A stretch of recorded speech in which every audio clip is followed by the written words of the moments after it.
Bonsoir à tous, je m'appelle Laetitia et au nom de la région Occitanie, je vous souhaite la bienvenue. Je ne sais pas qui parmi vous connaît la cité, l'endroit où vous vous trouvez. Ouais, je vois des ouais, je ne connais pas du tout.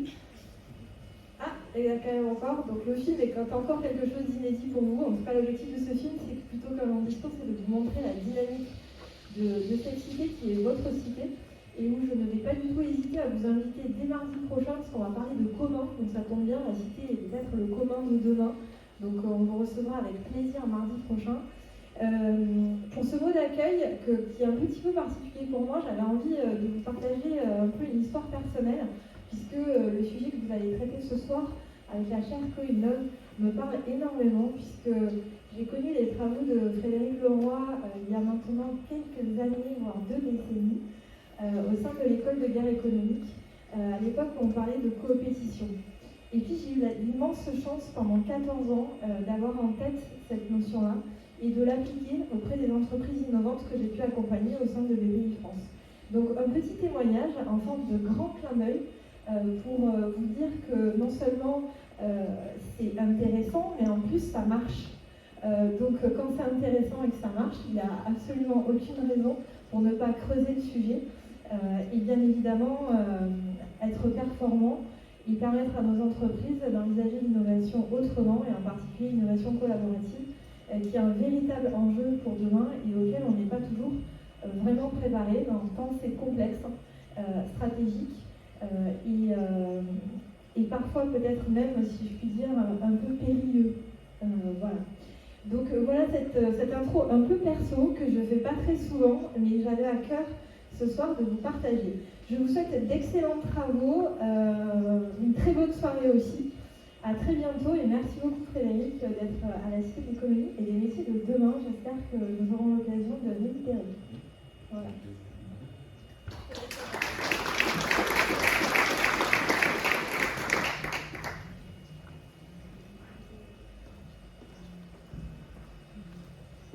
Bien, bonjour à toutes et à tous. Donc, bienvenue à la Cité des Métiers, puis bienvenue dans cet univers de la chaire Coinov, que je co-dirige avec ma collègue professeur Fernandez, qui malheureusement ne peut pas être avec nous ce soir pour des raisons de santé, mais qui est de tout cœur avec nous.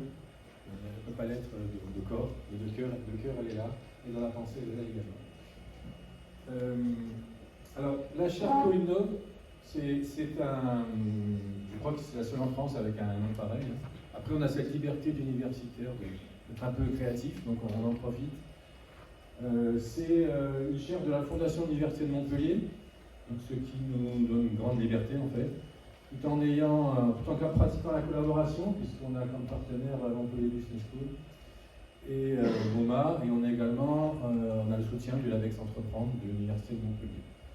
Donc on a parmi les institutions qui nous soutiennent déjà de la collaboration. Donc on s'est lancé dans cette idée en se disant il y a eu dans le passé ce qu'on pouvait appeler innovation fermée, on faisait son innovation tout seul dans son coin et puis on espérait ne pas être copié et puis on n'avait surtout pas envie d'échanger avec qui que ce soit parce qu'il fallait protéger au maximum ses connaissances. Vers un nouveau monde dans lequel on a de la collaboration pour innover, mais on n'ignore pas qu'il y a aussi de la compétition. C'est pour ça que ça s'appelle les co-innov, c'est-à-dire la compétition et la collaboration dans les écosystèmes d'innovation. Mais au fur et à mesure, on a rajouté un certain nombre de choses. Notre point de départ, c'est évidemment la recherche. Nous sommes d'abord les enseignants-chercheurs à l'université. Donc on publie des articles sur des sujets comme ce que vous avez au tableau. Ménager les tensions dans la compétition, les partenariats entre les startups et les grands groupes, la collaboration entre les startups, la collaboration ou la compétition entre les grands groupes. Donc on fait tout un tas de travaux comme ça qu'on publie dans nos revues académiques, mais l'idée c'est justement avec la chaire Coinov, c'est de sortir de l'université et de se rapprocher des managers et des décideurs publics.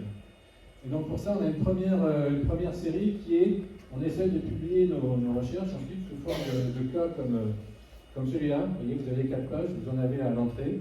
Sur des cas comme ici, c'est un cas pour remplacer le plastique entre Nestlé et Danone avec une start-up. Un cas où ils ont travaillé à 3, On a des cas sur Clean Sky, on a des cas sur des coopérations entre grands groupes, on a le cas de Sweet, donc une entreprise du coin qui a travaillé, une start-up qui travaille avec un grand groupe également.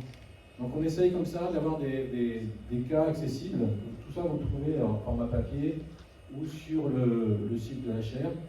Et on a également des ouvrages comme celui-là qu'on vient de sortir sur la compétition, comme vous disait Laetitia. Donc celui-là il s'appelle l'avantage compétitif et il vient de sortir sur ce sujet-là, coopérer avec ses concurrents.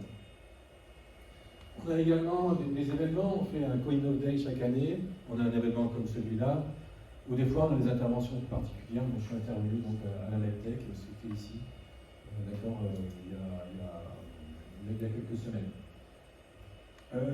On a un club, alors là on travaille avec des partenaires sur des projets, on fait de l'accompagnement de start-up, donc on travaille avec des incubateurs. Et on travaille avec les étudiants du Master Stratinov, il y a quelques-uns dans la salle, les anciens et les actuels. Donc on a un travail de collaboration et chaque année on accompagne une quinzaine de projets de start-up, c'est des gens qui travaillent avec nous. Et également on fait du sur-mesure, c'est-à-dire qu'on peut discuter avec des entreprises intéressées sur des missions qui correspondraient à leurs besoins. Donc on a cette volonté d'interagir avec le milieu professionnel. Et le dernier né, c'est ce qui nous rassemble aujourd'hui, c'est l'observatoire de la chaire CoinNov. C'est-à-dire qu'on voudrait, et on va vous en parler un peu plus, rendre un peu plus tangible cette notion d'innovation collaborative. C'est vrai qu'on entend beaucoup de discours autour de ça, mais on a peu de chiffres, finalement, peu de choses tangibles. On ne peut pas toucher l'innovation collaborative, d'accord? Et donc, elle n'est pas facile à quantifier. Et donc, c'est pour ça qu'on a lancé ce CoinNov Ops, dont on va vous présenter les premiers résultats aujourd'hui. Donc c'est Camille qui va vous présenter, qui est chargée de la recherche, du développement, chargée du développement au sein de la chaire. Est-ce que vous m'entendez pas? Là, vous m'entendez. Bonsoir à tous, donc je suis ravie d'être ici pour participer à la présentation des résultats de ce CoinNov Ops. Avant de vous présenter ces résultats-là, je vais un peu vous parler des enjeux et de la genèse du projet. Donc il faut savoir qu'initialement, il y a énormément d'entreprises, plutôt au XXe siècle, qui avaient, Frédéric le disait juste avant, qui faisaient plutôt de l'innovation donc en interne, en comptant uniquement sur les ressources, ses propres ressources au sein de l'entreprise. Si on prend l'exemple du secteur automobile, par exemple, les enjeux à l'époque, au XXe siècle, c'était de produire des voitures plutôt en grande quantité, avec des enjeux de standardisation, de confort, design, sécurité. Et ça, les entreprises, elles arrivaient à le faire seules, sont nées des grands fleurons de l'industrie, comme par exemple Renault, Ford, etc. Et se pose la question maintenant, est-ce que ces stratégies individuelles, elles vont suffire ou non ? On voit qu'il y a de plus en plus de grands challenges contemporains qui émergent, comme par exemple l'écologie, la santé, l'alimentation, l'éducation. Et donc se pose la question, est-ce que les entreprises elles vont arriver à adresser ces grands challenges toutes seules ? Qu'est-ce que ça entraîne, ces grands challenges ? Les processus d'innovation des entreprises, ils sont totalement chamboulés. L'innovation, elle est beaucoup plus risquée, beaucoup plus coûteuse. Ça demande aux entreprises de développer des innovations beaucoup plus complexes. Et donc, elles ont un besoin de ressources et de compétences spécifiques pointues. Et elles ont également besoin d'innover plus vite pour adresser le plus rapidement possible ces grands challenges, mais aussi pour rester compétitives dans un environnement qui est de plus en plus concurrentiel. Et donc, une solution pour ça, c'est l'innovation collaborative, le fait de collaborer avec d'autres entreprises. Si je reprends l'exemple du secteur de l'automobile, aujourd'hui on est beaucoup plus sur des enjeux de haute technologie, avec par exemple le développement de véhicules électriques, l'intégration de l'intelligence artificielle dans ces véhicules. Et donc on voit dans l'industrie de plus en plus de partenariats se former. Frédéric l'a présenté avant, on a fait un cas sur ce secteur-là, qui est le cas entre Sony et Honda, qui sont deux entreprises du secteur, qui ont collaboré pour développer des véhicules électriques autonomes. Donc ça, c'est le cas du secteur automobile, mais c'est le cas de tous les secteurs. on a vraiment de plus en plus de partenariats et donc l'innovation collaborative qui prend de plus en plus d'ampleur et qui est un phénomène qui est beaucoup plus important qu'auparavant. Mais comme tout nouveau phénomène, on a envie de le comprendre pour pouvoir l'utiliser à bon escient et pouvoir le manager. La première chose pour comprendre un phénomène, c'est d'abord de le définir. Donc ça, il y a déjà beaucoup de recherches qui existent sur la définition de l'innovation collaborative, les recherches académiques, Frédéric les a montrées, mais aussi tout ce qu'on fait au sein de la chaire, donc les rapports, nos études de cas. Mais le problème, c'est que souvent, ces recherches-là, elles sont uniquement basées sur des études de cas, donc avec des projets spécifiques, des entreprises spécifiques, dans des secteurs spécifiques. Et donc, on voit qu'il y a quand même une limite à cette compréhension du concept d'innovation collaborative. Donc, deuxième axe, pour mieux comprendre ce phénomène, c'est de le mesurer. Ça aussi, il existe déjà des premières études qui ont été faites, comme par exemple l'enquête CIS, mais très souvent, ces études-là, on a remarqué que l'aspect collaboratif, il était très limité avec une ou deux questions sur ce sujet-là. Et aussi souvent, ces études utilisent des indicateurs comme par exemple les brevets pour mesurer l'innovation, qui est un premier indicateur qui permet de la mesurer, mais les brevets, on sait quand même que c'est un indicateur qui est plutôt limité pour mesurer l'innovation ou en tout cas son impact. Donc voilà, on a plein d'études, mais qui offrent quand même une vision assez limitée du concept du phénomène d'innovation collaborative. Et on a donc une absence de données chiffrées et fiables qui permettent une vision claire et mesurable de ce phénomène. D'où la création donc de cet observatoire de l'innovation collaborative du CoInnov-Ops. Donc le CoInnov-Ops va nous servir à quantifier l'innovation, et plus particulièrement l'innovation collaborative en France, pour permettre d'aider la décision managériale, d'aider la décision politique, et donc in fine améliorer la compétitivité des entreprises. Et je reboucle avec ce que j'ai dit, pouvoir adresser ces fameux nouveaux grands challenges contemporains. L'Observatoire, on a décidé de le décliner en 4 grands axes, 4 grandes questions. La première, c'est, on a souhaité mesurer quelle était l'importance de l'innovation dans la stratégie des entreprises françaises. On a ensuite souhaité répondre à la question si pour innover, est-ce que les entreprises, elles adoptaient plutôt une approche individuelle ou une approche collaborative. On s'est ensuite posé la question des principaux partenaires que les entreprises françaises choisissaient pour innover. Et enfin, on s'est penché sur les défis qu'elles rencontraient, ces entreprises, lorsqu'elles décidaient d'innover avec des partenaires, d'innover en collaboration. Petit point méthodologie, pour répondre à ces 4 grandes questions, on a mené une enquête auprès des entreprises françaises susceptibles d'innover. On a donc diffusé un questionnaire en mai 2024 et on a collecté les réponses de 200 entreprises différentes. Notre échantillon, il est représentatif des acteurs de l'innovation en France, que ce soit en termes de taille d'entreprise ou de secteur d'activité. Et dernier point, on a interrogé les individus sur les projets d'innovation en cours dans leur entreprise, donc pas sur les projets qui étaient terminés, ceux qui étaient en cours. Et donc c'est pour ça qu'on a choisi certains profils que vous pouvez voir ici, comme par exemple les chargés de projet, les directeurs de l'innovation et directeurs des alliances, qui sont des profils qui sont censés être au courant des projets d'innovation en cours dans leur entreprise.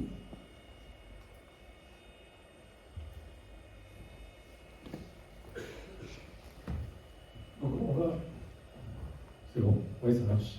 On va voir les premiers résultats. Est-ce que les entreprises françaises font des projets innovants ou pas? C'était une question toute simple, mais je crois qu'il n'y a pas un seul discours aujourd'hui sans qu'on entend parler de l'innovation. Donc on s'est demandé quelles étaient les pratiques en termes d'innovation dans les entreprises. Et donc sur un échantillon de 200 entreprises françaises, on a enlevé tout ce qui était micro-entreprises. D'accord, les entreprises individuelles, parce que c'est quand même des choses très, très particulières, des entreprises très particulières. Donc si on enlève ces micro-entreprises, on a nous-mêmes été surpris par les résultats. il y a effectivement 73% des entreprises françaises qui ont des projets d'innovation en cours. Donc moi je pensais que ce serait moins, je pensais qu'on en parlait beaucoup, mais finalement en fait il y avait moins de pratiques. Mais il n'y a pas qu'un discours, apparemment il y a des pratiques d'innovation. Alors, ce n'est pas tout d'innovation de produit, à 55% d'innovation de produit, à 41% d'innovation de procédés. Moi j'ai été surpris à 36% d'innovation verte. Donc ça c'est un résultat qu'on va creuser parce que l'innovation verte on ne fait pas qu'en parler, mais apparemment ça existe. Et à 34% de l'innovation radicale, c'est-à-dire on cherche à changer radicalement ou les produits ou les procédés. Donc ça c'est le premier résultat qu'on a trouvé intéressant. Et on s'est dit, on va prendre à l'envers, on ne va pas leur demander pourquoi elles innovent, mais on va leur demander pourquoi elles n'innovent pas. Et on s'aperçoit que y en a qui considèrent tout simplement qu'ils n'ont pas besoin d'innover. Donc il y a des dirigeants, des project managers qui sont insensibles à tout discours qu'on entend sur l'innovation. Donc ils considèrent qu'il n'y a pas besoin, ou alors elles vont considérer que c'est trop cher. Donc on va retrouver une des idées qu'on avait au départ par rapport aux limites du modèle de l'innovation fermé, interne. Finalement ça commence à coûter trop cher, donc celles qui n'innovent pas vont considérer qu'elles n'ont pas les moyens d'innover. Également, il y a innover c'est trop risqué, donc il y a la question de risque. Et il y a aussi des questions liées à l'échec. Donc les coûts, les risques, l'échec, tout ça c'est des facteurs qui vont pousser les dirigeants à ne pas innover en fait. On sait que l'innovation, il y a beaucoup d'échecs. Et donc la question c'est comment surmonter ces défis, comment surmonter les coûts, comment surmonter le problème des risques, et comment surmonter la peur d'échec qui a pu arriver, qui peut-être s'il y a des dirigeants dans la salle, qu'on peut connaître au moment de se lancer dans des projets innovants. Et donc on s'est dit, comment ils font? Est-ce qu'ils y vont tout seuls ou est-ce qu'ils y vont à plusieurs? Et donc on a des résultats pour la première fois quantitatifs sur ces questions-là.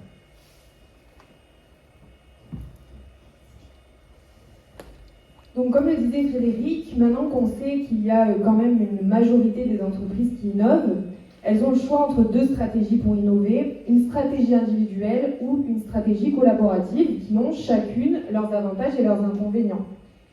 Pour les stratégies individuelles, l'entreprise elle va compter uniquement sur ses ressources en interne, mais elle va devoir supporter l'ensemble des coûts de l'innovation seule, et sa capacité d'innovation elle sera limitée uniquement à ses ressources en interne.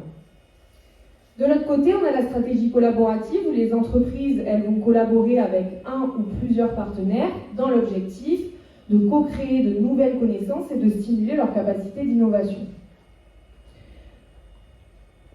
Il y a aussi des inconvénients à ces stratégies, bien évidemment, on rentrera un peu plus en détail après, comme par exemple la coordination avec les partenaires, le partage de la connaissance et la protection de la connaissance et le partage de la valeur créée.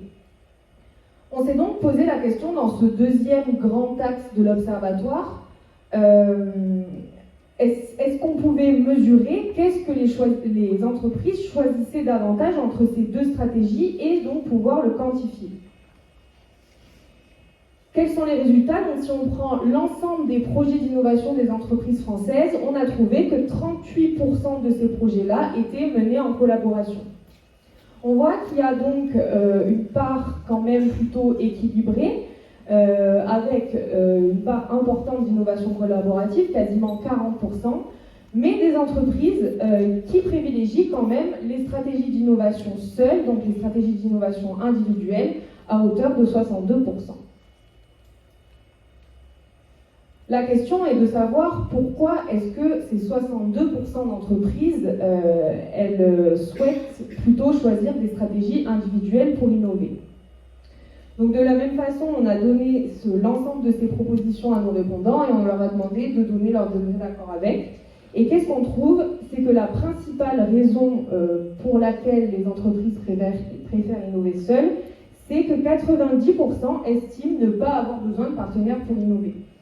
On le voit bien avec le verbatim, en fait, ces entreprises, elles estiment que pour innover, les ressources qu'elles ont en interne, ça va leur suffire et qu'elles n'ont pas besoin d'apporter des ressources externes.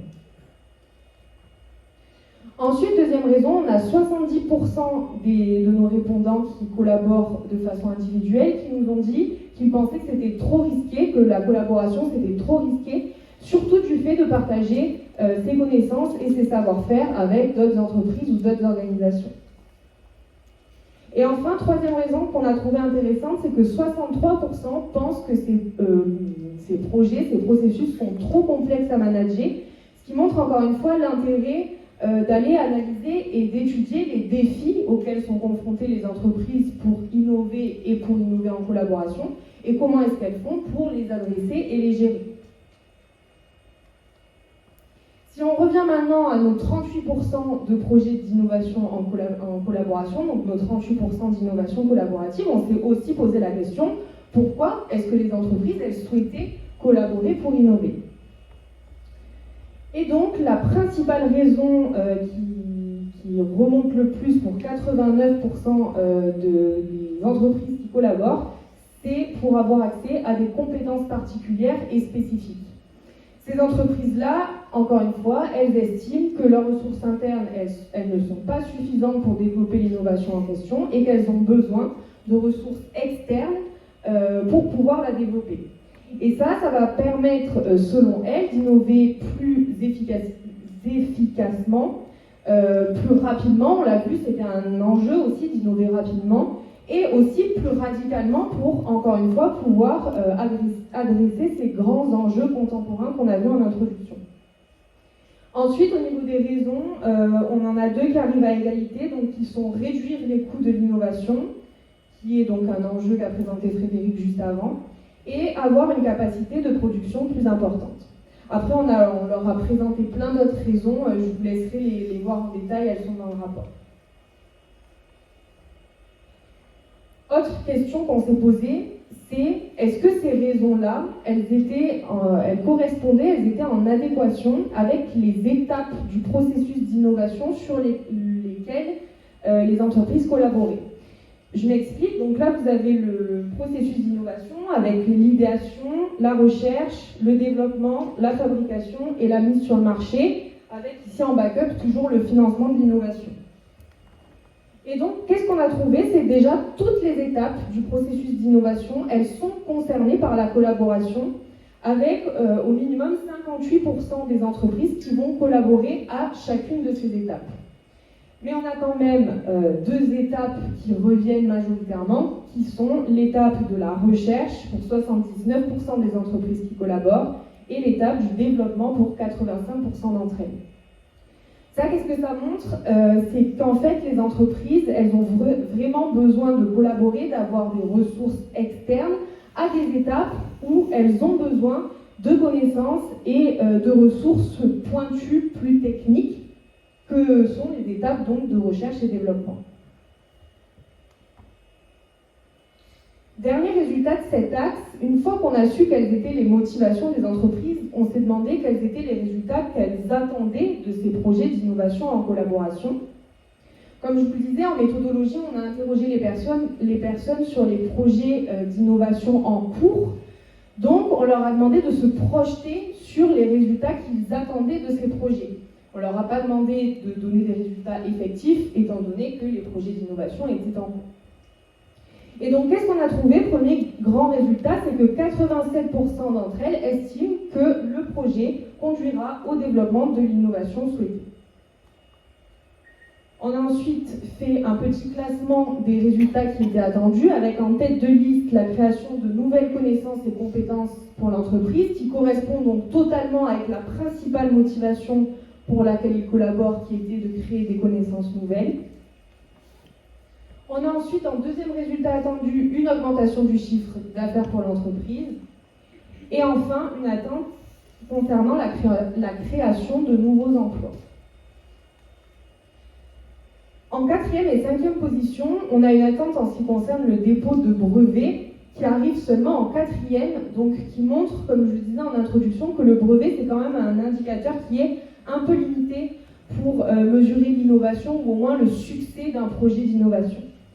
Et enfin, paradoxalement, on a les entreprises qui anticipent des coûts plus importants que prévus initialement tout au long de leur projet d'innovation en collaboration.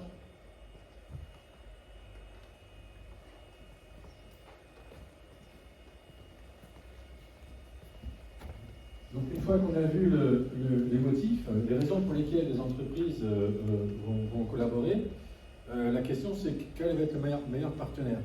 On peut imaginer plein de partenaires potentiels, des partenaires verticaux, donc les fournisseurs. On peut imaginer que ce sont les clients dans une relation B2B. On peut imaginer qu'elles vont travailler avec des laboratoires publics, de la recherche publique. On peut imaginer même qu'elles travaillent avec leurs concurrents, parce qu'il y a la notion de compétition, coopérer avec ses concurrents.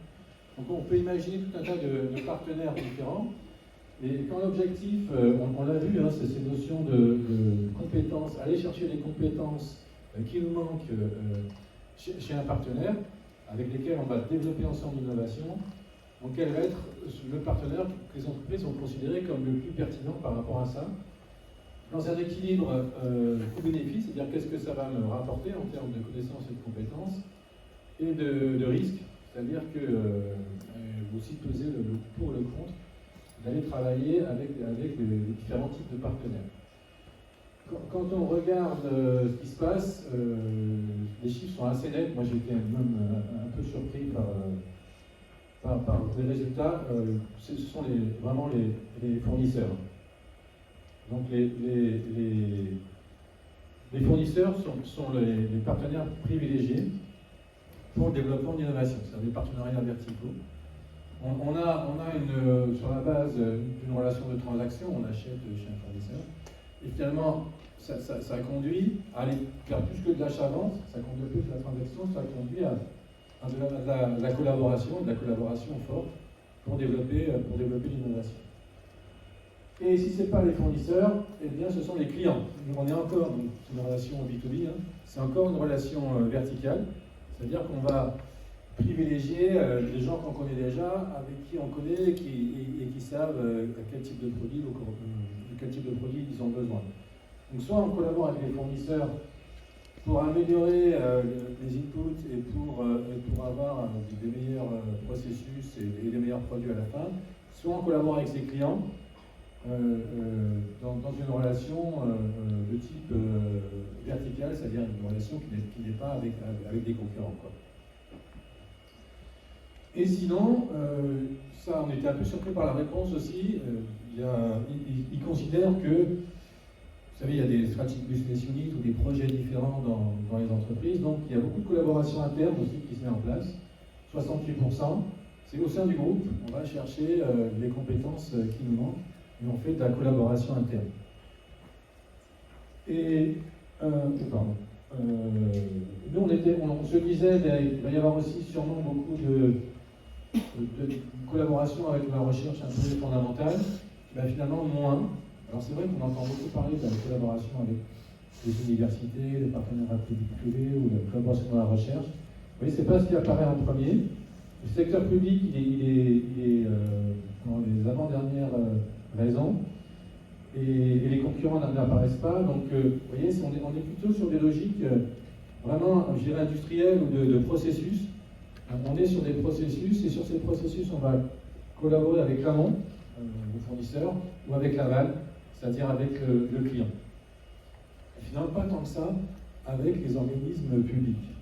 Donc on s'est demandé pourquoi, et alors là, on a certains verbatims, parce qu'on a fait du quantitatif mais du qualitatif, on a un certain verbatim, on va retrouver un discours qu'on entend souvent de la part des start-upers par rapport à la recherche publique. C'est le problème des process. Le milieu de la recherche a ses propres logiques de publication scientifique. Nous, ce qu'on veut, c'est développer des produits, des marchés.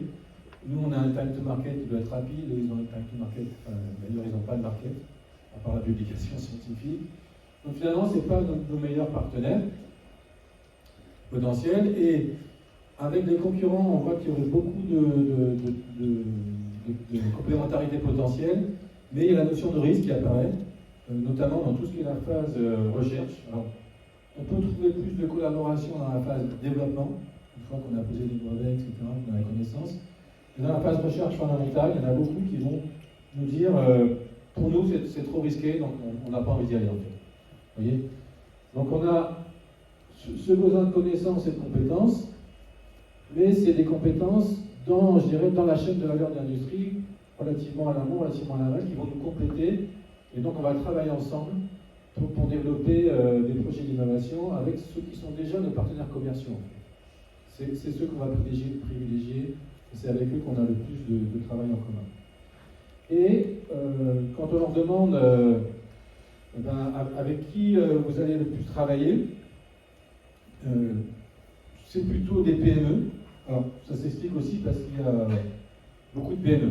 Donc c'est vrai que là on a le poids quand même des PME dans l'économie, mais on a quand même comme partenaires souvent soit des PME, soit des TPE, soit des ETI, et moins des grandes entreprises. Donc on est toujours dans ce partenariat vertical, je pense, et on va travailler avec des fournisseurs, on va avoir des réseaux de fournisseurs, des PME. Et donc on a cette taille d'entreprise qui ressort plutôt comme type de partenaire, et aussi la limitation du nombre. Un partenaire, 2 partenaires, 3 partenaires, au-delà, ça commence à devenir compliqué. Alors, paradoxalement, il y a des consortiums dont on entend parler, beaucoup d'entreprises travaillent ensemble sur des projets importants, mais apparemment, il y a une limitation des nombres de partenaires. Donc, soit un partenaire, donc ça c'est le plus grand nombre de collaborations. Dans un projet d'innovation, c'est de la diade, on travaille 2 à 2, ou c'est entre 2 et 5 partenaires, et en plus 5 partenaires, c'est déjà beaucoup plus limité. Donc vous voyez, on va travailler sur un projet innovant avec un client ou avec un fournisseur, et sans doute que c'est des projets plus faciles à gérer. Et si on intègre plus de partenaires, là, ça peut-être de plus en plus compliqué à gérer en termes de projets innovants. Et donc, on s'aperçoit que finalement, il y a une approche assez prudente de la collaboration de la part des entreprises. Et on va sur des projets qui sont plus simples à gérer, qui sont plus faciles de gérer un projet à 2, déjà qu'un projet à 3, et au-delà de 5, c'est encore plus difficile à gérer. Et donc, on va rentrer dans le problème donc d'un dernier point. Quelles sont les difficultés que rencontrent les entreprises quand elles ont un partenariat? On a vu que ces difficultés anticipées font que c'est un frein à l'innovation collaborative. On se dit que ça va être trop compliqué à gérer, ça va finalement peut-être poser plus de problèmes que ça n'en résout. Donc on s'est demandé, on a essayé de quantifier ça, parce que ça c'est des choses qu'on peut entendre, d'accord? C'est des choses que vous avez déjà entendues, peut-être déjà dites. On s'est dit, si on essayait de quantifier, qu'est-ce qu'on trouve comme résultat?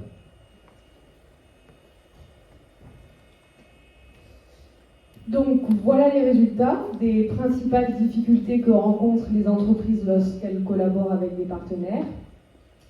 Déjà, qu'est-ce qu'on peut voir, c'est que globalement, les difficultés, elles ont une place quand même relative dans le processus d'innovation, avec les principales difficultés qui sont rencontrées seulement par 50% de notre échantillon qui collabore. Si on rentre un peu plus dans le détail, quelles sont ces difficultés? Donc il y en a 3 qui sont arrivées à égalité. La différence entre les partenaires, différence culturelle, de taille, de rythme, c'est ce qu'expliquait Frédéric juste avant avec la collaboration avec les instituts publics où les objectifs ne sont pas les mêmes, le rythme n'est pas le même, la culture n'est pas la même. Ensuite, donc, on a la différence d'objectifs entre les partenaires qui vient à égalité. Et enfin, un partage des ressources et des connaissances insuffisants qui, on l'a vu dans certains cas qu'on a pu étudier, peut aboutir à l'échec de la collaboration ou au moins au fait que l'innovation ne soit ni développée ni mise sur le marché. De la même façon, on a d'autres difficultés qui ont été énoncées, elles sont dans le rapport et je vous laisserai les regarder plus en détail. Mais nous, ce qu'on voulait montrer avec l'ensemble de ces résultats, c'est qu'on a une absence de tendance globale. On voit que les principales difficultés, les écarts, ils ne sont pas immenses, 50%, 47%, 44%. Donc une absence de tendance globale qui suggère qu'en fait, ces défis, ils sont spécifiques à chaque contexte collaboratif. Ils vont dépendre de quel type de projet on parle, de quel type de partenaires collaborent, est-ce qu'il y en a beaucoup, pas beaucoup, quelle innovation on veut développer. Ces défis vont vraiment être spécifiques à chaque projet d'innovation collaborative. Mais se pose quand même la question de comment gérer ces défis, étant donné qu'on a au moins 50% des entreprises qui les rencontrent. Et là, de la même façon, on a des réponses qui sont plutôt unanimes, avec 89% qui disent communiquer régulièrement avec leurs partenaires, 89% qui choisissent des partenaires avec qui ils ont déjà travaillé, et 83% qui disent utiliser des dispositifs légaux. Et ça montre un peu le même résultat que précédemment, c'est qu'on dirait que ces trois types de management, donc communiquer, choisir des partenaires avec qui on a déjà travaillé et utiliser des dispositifs légaux comme des contrats, des accords de consortium, ça montre qu'on dirait en fait que c'est trois conditions quasiment obligatoires pour qu'un projet collaboratif se déroule pour le mieux. Et enfin, dernier résultat de cette partie sur les difficultés et le management, c'est qu'on a vu qu'il y avait quand même un grand nombre d'entreprises qui faisaient appel à des acteurs tiers pour les aider dans le management de la relation avec leurs partenaires. Majoritairement, ces entreprises, elles font appel à des cabinets de conseil ou à des cabinets juridiques à hauteur de 68 et 67% respectivement. Mais par contre, les accompagnements proposés par les organisations publiques, les pôles de compétitivité ou les incubateurs sont moins demandés. Et donc ça, qu'est-ce qu'on peut en déduire? Ça suggère en fait qu'il y a une préférence pour les accompagnements sur des domaines spécifiques, et donc ce qui rejoint les principaux résultats de cette partie. On a des défis spécifiques en fonction de notre projet d'innovation. On a des façons de les manager spécifiques, donc on veut des personnes qui nous accompagnent sur des domaines spécifiques, comme les cabinets de conseil et les cabinets juridiques.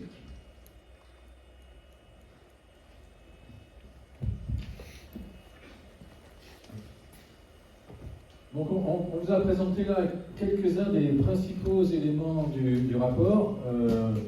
On n'a pas voulu être trop long, parce qu'on voulait laisser de la place aux questions. Il y a plus de choses dans le rapport, donc on vous laissera le découvrir maintenant qu'on vous a présenté les résultats essentiels. Qu'on peut résumer comme ça. Quelles seraient les choses à retenir? Premier résultat, moi, qui m'a surpris, c'est qu'il n'y a pas que un discours sur l'innovation, mais il y a également des pratiques. En tout cas, quand on leur pose des questions aux dirigeants ou aux managers, ils nous disent oui, on pratique l'innovation dans 3/4 des cas. Deuxième question, c'est comment vous la pratiquez. Donc on a, pour revenir sur ce que je disais au départ, on a cette conception de l'innovation qui nous vient du XXe siècle, d'entreprise plutôt verticale, et donc on va faire la R&D en interne, le syndrome qui est appelé not invented here, c'est-à-dire si c'est pas inventé ici, par nous, c'est pas bon. Nous on a la meilleure technologie, on a les meilleurs ingénieurs, on a les meilleures recherches, et on a le meilleur matériel, on est très fiers. Et donc si ça vient de l'extérieur, c'est pas une bonne chose. Si on collabore avec les autres, ça veut dire qu'on n'est pas bon. Donc il y avait cette fierté un peu ingénieur et corporate, je dirais, au XXe siècle, avec un modèle d'innovation verticale qui permet de sortir régulièrement, qui a permis quand même d'augmenter beaucoup l'efficacité et la productivité. Et est-ce que ce modèle va continuer au XXIe siècle? Nous, on pense que non. C'est un peu notre credo. C'est-à-dire qu'on considère que autant le XXe siècle, on était dans un siècle de recherche de productivité, et là on est plutôt dans une recherche, il nous semble, de créativité et de capacité d'innovation. Tout ce qui est productif, c'est un peu parti en Chine ou dans des pays où il y a beaucoup de main-d'œuvre. Et donc, qu'est-ce qui reste? Il reste la créativité. Et est-ce que la créativité, on peut la voir dans un fonctionnement vertical avec des subordonnés, des chefs, des hiérarchies, des subordonnés, un service de R&D qui pense pour tout le reste de l'entreprise? Et on dirait que non. Donc on peut avoir deux lectures de ce tiers de projet d'innovation. On est au quart du XXIe siècle, d'accord? Donc on a, je pense, nous, Donc, pour moi, c'est bien. C'est un chiffre assez optimiste, c'est-à-dire au quart du XXIe siècle, on a déjà un tiers des projets d'innovation, dans 40%, qui se font en collaboration. Donc, il y a quand même un vrai changement de vision et un vrai changement des pratiques. Et c'est ce qu'on a commencé à regarder, c'est-à-dire que je pense qu'il y a des innovations managériales dans les pratiques, parce que nous sommes tous, surtout les gens de ma génération, un petit peu du XXe siècle quand même, beaucoup dans le XXIe, mais avec une partie dans le XXe, disons, habitués au fonctionnement verticaux, alors que la créativité, ça oblige beaucoup à de la coordination horizontale. Donc on a vu des projets d'innovation au sein du groupe, il y a quand même 68% des projets d'innovation qui sont transversaux au sein d'un groupe. Donc on ne peut pas rester dans sa stratégie business unit, on ne peut pas rester dans sa branche et puis se faire ses projets d'innovation avec son supérieur hiérarchique et ses subordonnés. On est obligé de collaborer en interne de plus en plus et de la collaboration également inter-entreprise. Donc c'est pour ça qu'on peut rendre ce rapport biannuel, enfin tous les 2 ans on va refaire une enquête pour savoir si ce chiffre-là augmente des projets d'innovation collaboratifs, avec pour l'instant une dominante des projets verticaux, d'accord ? Il y a une dominante des projets verticaux dans les relations, disons qu'avec des gens qu'on connaît déjà en fait. On va travailler, on voit bien qu'il y a un problème de confiance dans la collaboration. Donc on a déjà travaillé avec nos clients, on travaille déjà avec des fournisseurs, donc est-ce qu'on peut aller plus loin? Et donc on commence à développer des nouvelles pratiques managériales en travaillant avec des gens qu'on connaît déjà. Mais sans doute que ça n'aura qu'un temps, ou ça ne permettra pas peut-être de relever tous les défis qui sont ceux des grands challenges d'aujourd'hui, les défis écologiques, les défis technologiques, et qu'il va y avoir donc une évolution également du type de partenaire avec lequel on va travailler. Donc il faut prendre ces premiers chiffres qu'on vous a donnés aujourd'hui comme une première exploration du phénomène. Donc on va reproduire cette étude tous les 2 ans et on va voir comment les choses évoluent et on va voir s'il y a effectivement des tendances. Et il y a également d'autres, on n'a pas révélé tous les résultats, tous les traitements qu'on a commencé à faire sur les résultats. Tout au long de l'année 2025, si vous êtes intéressés, n'hésitez pas à nous laisser vos coordonnées pour qu'on puisse vous envoyer des insights réguliers sous forme de 4 pages ou sous des éléments plus approfondis. Par exemple, donc un peu de teasing par rapport à des résultats sur lesquels on travaille aujourd'hui. On s'est dit, mais finalement, ces partenariats verticaux, c'est pour quel type d'innovation? On s'aperçoit qu'on va faire des partenariats verticaux beaucoup sur ce qu'on peut appeler l'innovation incrémentale, c'est-à-dire de l'innovation de process ou de produits qui existent déjà, qu'on veut améliorer. Et donc là, on va travailler avec son fournisseur et son client. Mais quand le défi, c'est d'aller faire des innovations radicales, voire très radicales, on s'aperçoit que c'est peut-être un peu plus le concurrent qui lui, va nous apporter les compétences dont on a besoin. Si vous prenez un exemple récent, c'est celui du vaccin de Pfizer, je pense que vous l'avez tous dans les veines comme moi, peut-être les anti-vax. Là, c'était BioNTech et Pfizer, qui sont 2 concurrents, un de plus grande taille, un de plus petite taille, l'industrie pharmaceutique, qui ont eu la meilleure solution et la plus rapide sur le marché.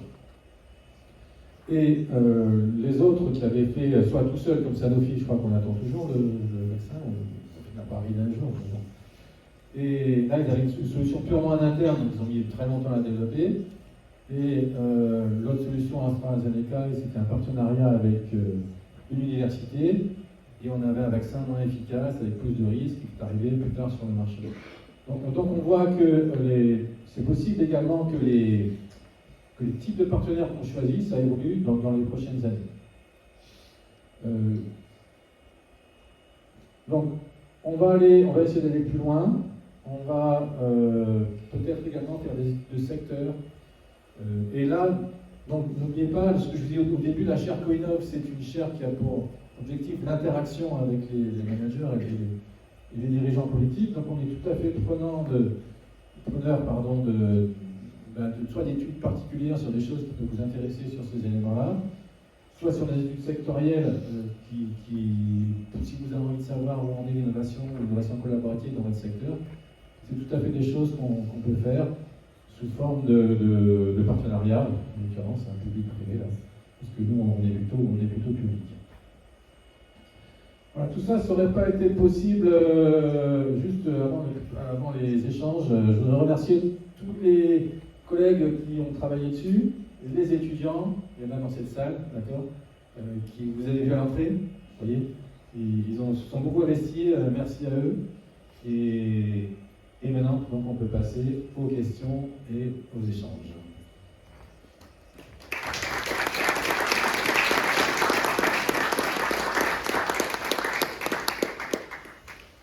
Donc n'hésitez pas, si vous avez des questions, on va présenter beaucoup de choses, on va revenir sur des points. Oui, est-ce qu'on peut faire passer un micro? Monsieur, voilà. Monsieur, voilà, tout à l'heure. Merci. Bonjour, Paul Guérin, agence ADOP. Moi j'ai une question sur la méthode, enfin, la base même de l'étude. Donc vous avez dit que en gros les 3/4 des entreprises ont des projets d'innovation en cours. Et moi aussi je suis assez surpris par ce chiffre. Et je me demandais s'il est... Alors je suppose qu'il y a eu un sondage fait, soit en ligne, soit par papier, peut-être des entretiens en vis-à-vis. Est-ce que les entreprises sondées n'auraient pas au minimum une certaine taille de 50 ou 100 personnes? C'est encore les PME, mais... Ou alors est-ce que c'est basé sur le volontariat pour répondre à ce sondage, et donc ça pourrait dénoter déjà une sensibilisation au sujet qui pourrait expliquer un tel chiffre? Alors avant de vous donner les détails, je vais vous toucher le principal point, je pense, de la raison pour laquelle ce n'est pas étudié ce phénomène. Si vous étudiez par exemple l'entrepreneuriat, vous avez quelque chose de statistique, c'est l'entreprise créée. Bon, elle existe juridiquement, donc vous avez des statistiques, je dirais pas ce qui sort toute seule, vous voyez. Et donc on a tendance aujourd'hui à observer, à sortir des études sur des choses qui sont déjà mesurées par le pouvoir public, etc. Et là, on est vraiment sur quelque chose d'intangible. Cette notion d'innovation, déjà, c'est beaucoup plus que le brevet, l'innovation. Et alors la collaboration, là aussi, c'est quelque chose de complètement intangible qui passe par l'entendement de la personne. Donc, vous voyez, on a ce double défi de mesurer. C'est pour ça que personne ne fait trop, parce que finalement, on se dit, évidemment, la mesure, on pourra en parler, en reparler, qu'est-ce que les gens entendent par innovation, par collaboration, etc. Donc ça, c'est le point de vue général. Et on aurait pu simplement mesurer le nombre de brevets, et là, on était sur des données publiques. Mais on n'a pas voulu justement se restreindre à ça, parce que pour nous, c'est beaucoup plus que ça. Donc, sur l'échantillonnage, je sais qu'à m'y répondre, on est passé par un prestataire.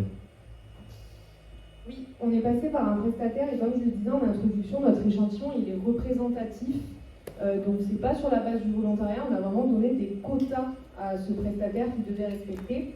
Par contre, là où vous avez raison, Frédéric l'a dit, on a exclu les micro-entreprises, qui représentent quasiment 98% des entreprises en France. Donc c'est pour ça que j'ai précisé qu'en fait on avait interrogé des acteurs susceptibles d'innover.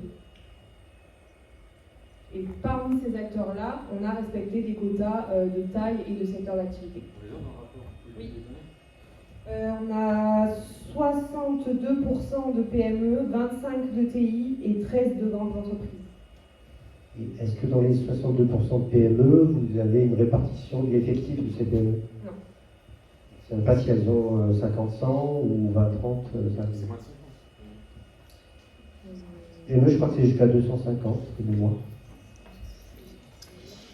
Je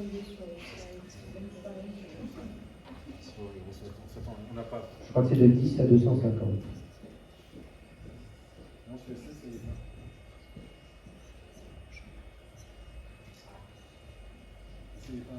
10 à 250. Oui, donc à l'intérieur, on n'a pas la répartition.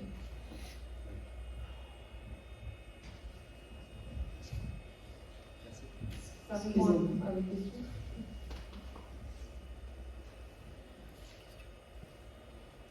Est-ce qu'il y a d'autres questions? Oui.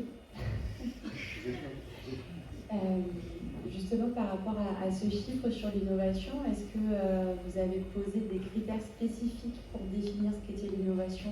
Parce que de nos jours, on a ce mot-là un peu facile, entre guillemets. Et est-ce qu'il y a une définition claire de ce qu'est une innovation, au-delà de simplement, je ne sais pas, modifier un ingrédient dans une formule ou quelque chose?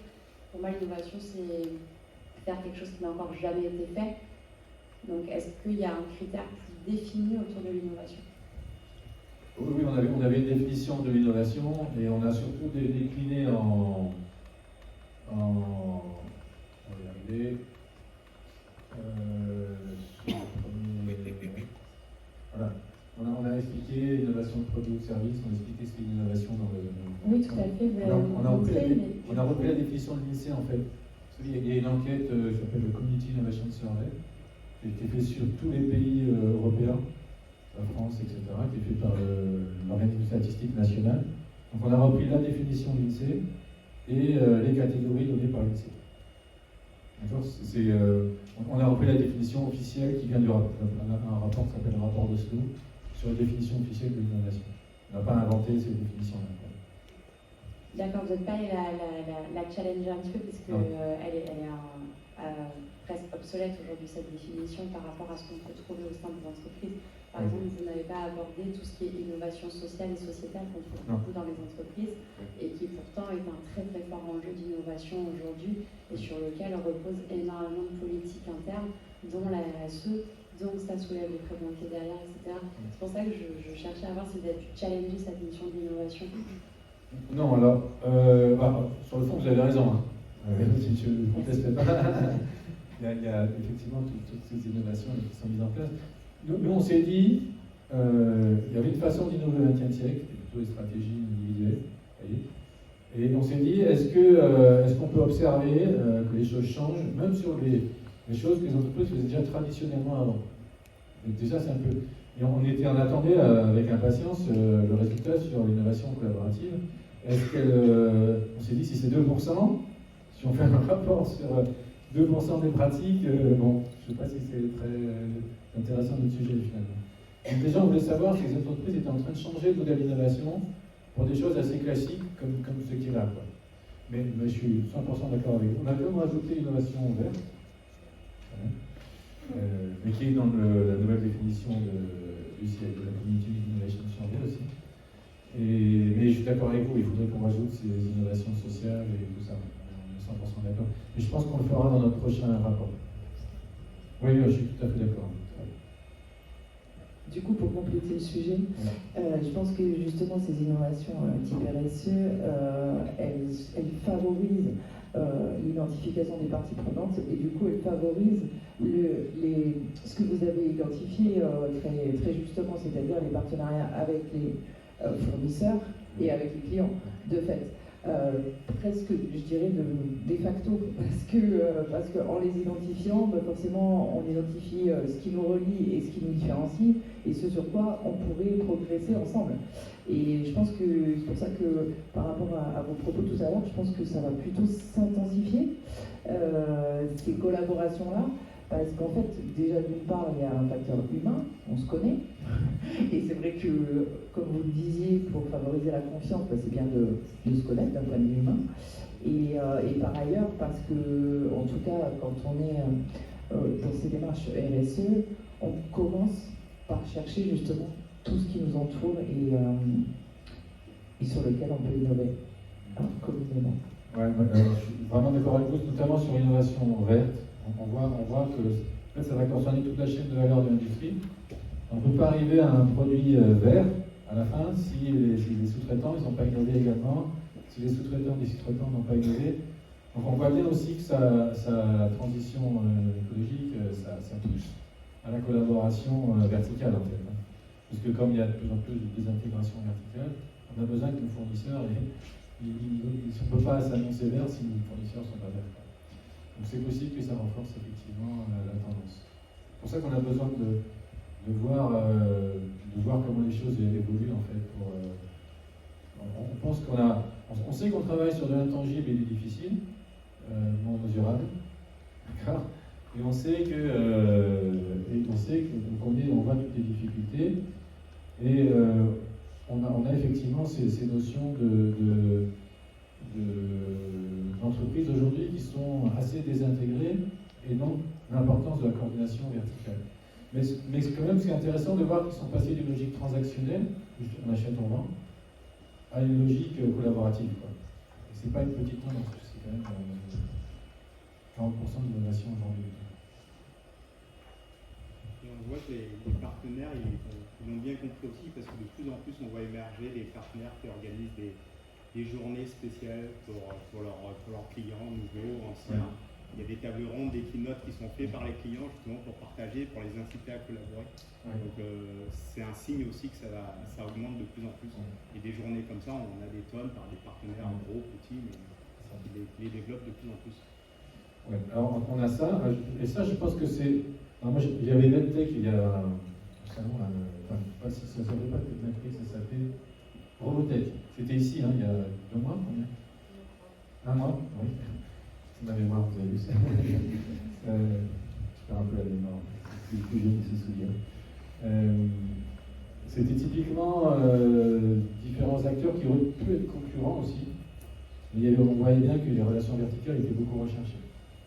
On voyait bien que c'était aussi une logique de filière. Et donc ça pousse à la collaboration dans la filière. Et ça, il y a de plus en plus d'événements qui sont organisés autour de ça. Mais ce qui est intéressant, c'est que le partenariat vertical, il n'exclut pas quand même un certain nombre de tensions. C'est-à-dire que à la fin, bon j'ai un peu poussé la discussion, mais à la fin on se rend compte quand même que même dans les relations entre gens qui se connaissent, qui ont travaillé ensemble depuis longtemps, quand on se met à collaborer, on partage des connaissances quand même, et des fois ça donne des idées. En partageant des connaissances, ça crée des overlaps de connaissances. Et ça peut aussi créer une tension parce que le problème des connaissances qui sont créées ensemble, qui ont la propriété, est-ce qu'on ne va pas se mettre à développer ce que faisait son client ou ce que faisait son fournisseur? Il y a pas mal de startups qui se posaient cette question-là notamment. Est-ce que vraiment je vais aller collaborer avec un grand groupe en partenariat, un grand groupe devenant mon client, ou est-ce que je ne prends pas un risque quand même? Donc, il y a quand même, on voit quand même qu'il y a des problématiques managériales qui sont nouvelles. On voit qu'il y a des effets d'annonce, je suis d'accord avec vous, il y a des salons, etc. Mais je pense qu'on sous-estime un peu comment ça va changer le mode de management en fait. Ça, je suis un peu persuadé que autant on était habitué à faire du vertical, on sait faire, autant manager de la collaboration horizontale, je pense que c'est plus difficile. Et même dans le vertical, qu'est-ce que je partage, qu'est-ce que je garde, jusqu'où je vais, quelle propriété intellectuelle, ça reste des enjeux quand même importants. Mais oui, mais ça pousse par contre. C'est des pôles de compétitivité, des clusters, il y a énormément de dispositifs aujourd'hui pour pousser dans ce sens-là. Oui.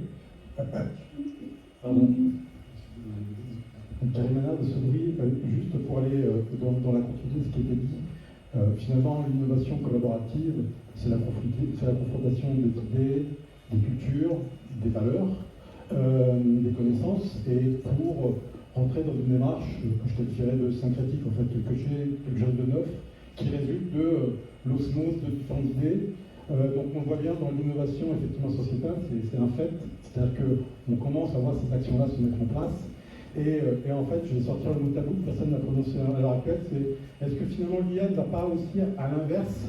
C'est-à-dire qu'en fait, à travers l'IA, c'est être confronté à une masse d'informations, de connaissances et d'intelligence derrière, qui fait que finalement on va se recroqueviller sur cette IA-là en disant ça va me sortir la formule, je vais prompter, c'est ma formule magique, qui va me sortir l'innovation du futur, etc.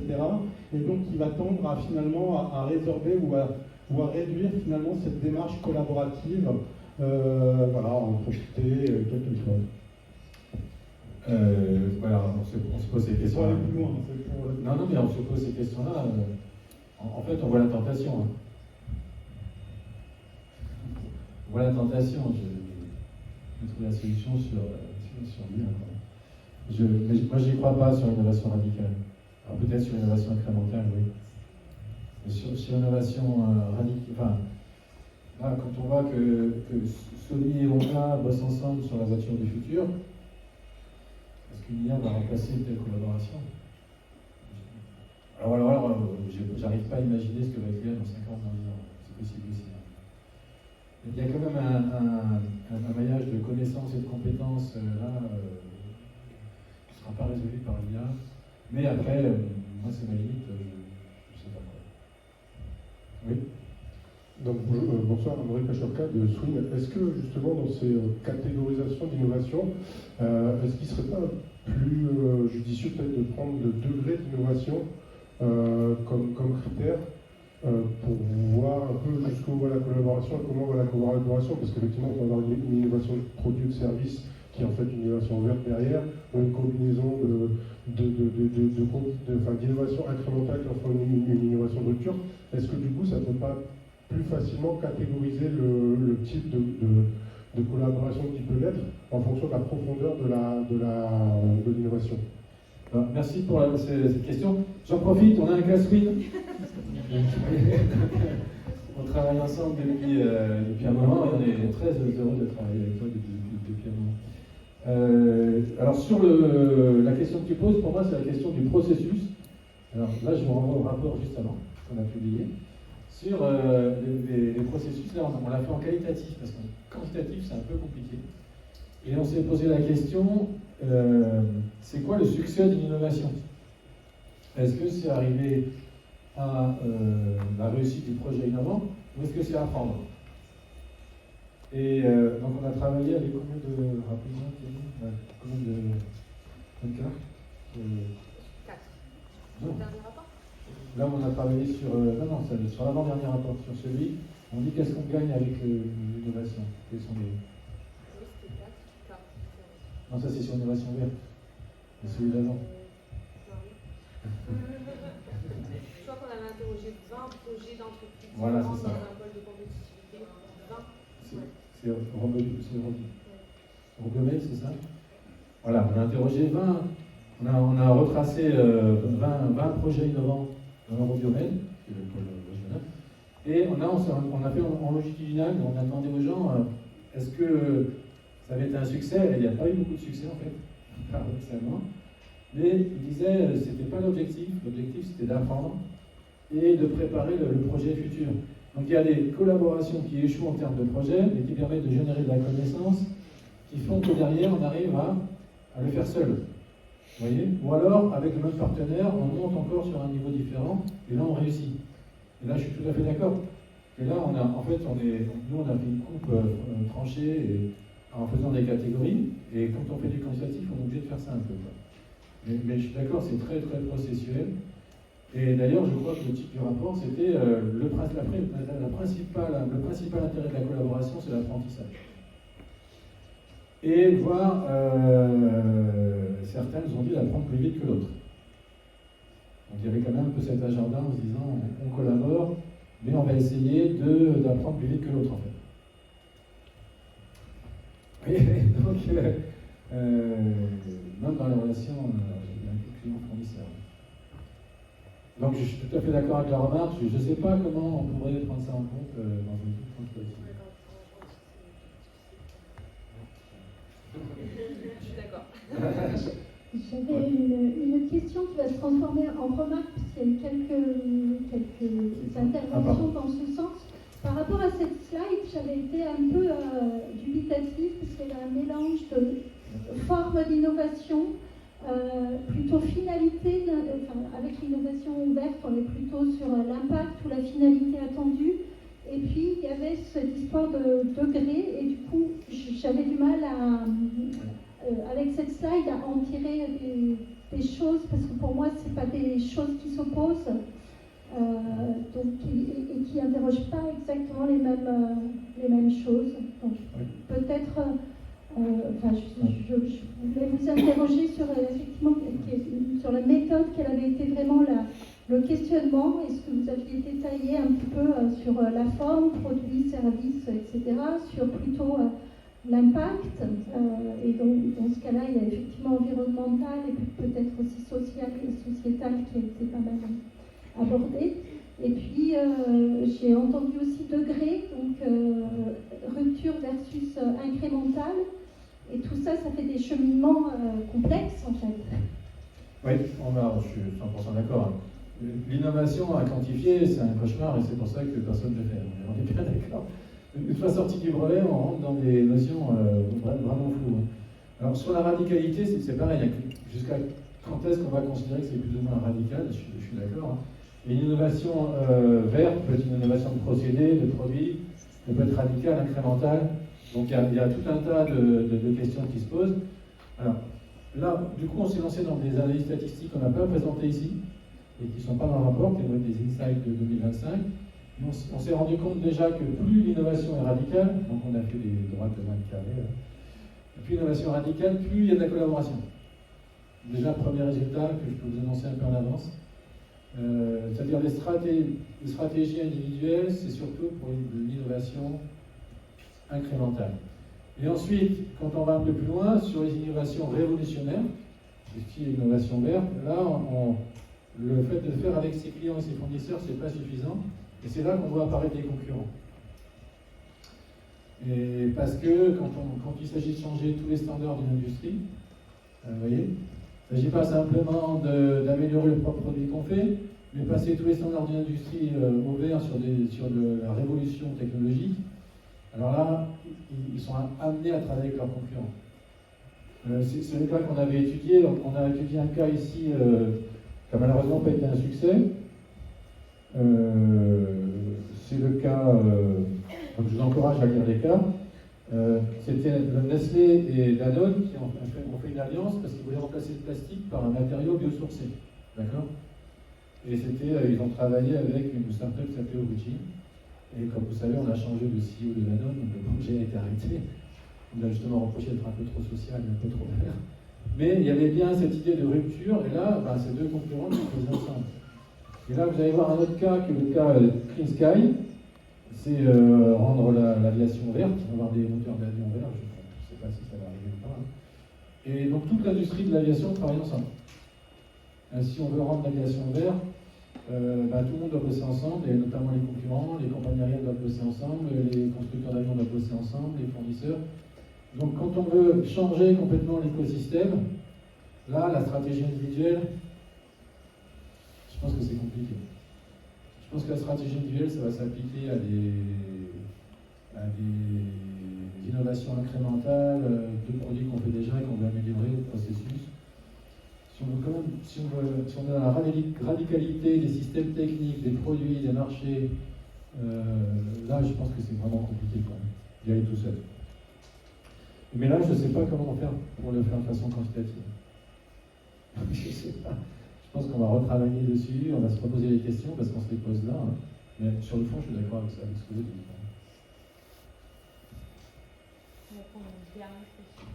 Oui. Ah, c'est dommage, c'est passionnant. Oui. Je suis désolée si c'est non, c'est passionnant. C'est le but de la chaire d'échanger. J'avais une grosse question. Il me semble qu'un des grands absents, c'est le client final ou l'utilisateur.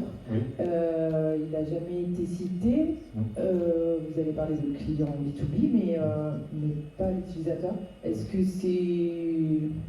Comment vous interprétez ça? Oui. Alors, nous, on est sur de la collaboration inter-entreprise, ou inter-organisation. C'est notre focus. D'accord, oui. Ouais. Du coup, c'est votre orientation qui a fait qu'il n'apparaît pas? Oui, c'est ça. D'accord. On n'est pas sur des... Alors, il y a des recherches en marketing sur l'intégration du client final dans la conception des produits, etc. Mais nous, on ne travaille pas là-dessus. Il faut au moins que ce soit une organisation du style laboratoire, privé, public, etc. On ne fait pas que du privé-privé. Mais on l'a pas inclus, mais oui, c'est une très bonne question, parce qu'il y a de plus en plus de pratiques d'intégration des clients. Mais on est plus sur l'inter-entreprise, l'inter-organisationnel. Du coup, juste pour les prochaines années, ça peut être intéressant sur ceux qui sont en innovation individuelle, de voir s'ils ne s'appuient pas justement majoritairement sur leurs clients. Auquel cas, ils ont déjà une force collective, je dirais, dans l'innovation. Merci. D'ailleurs, on peut même tenter déjà sur le stade. Donc, on va vous inviter si vous avez un peu de temps, à partager avec nous un apéro qu'on a servi juste derrière. Là. On espère que vous repartiez avec un peu plus de connaissances qu'en arrivant, c'est le but. Hein. Et on vous remercie de nous avoir écoutés, d'avoir été parmi nous.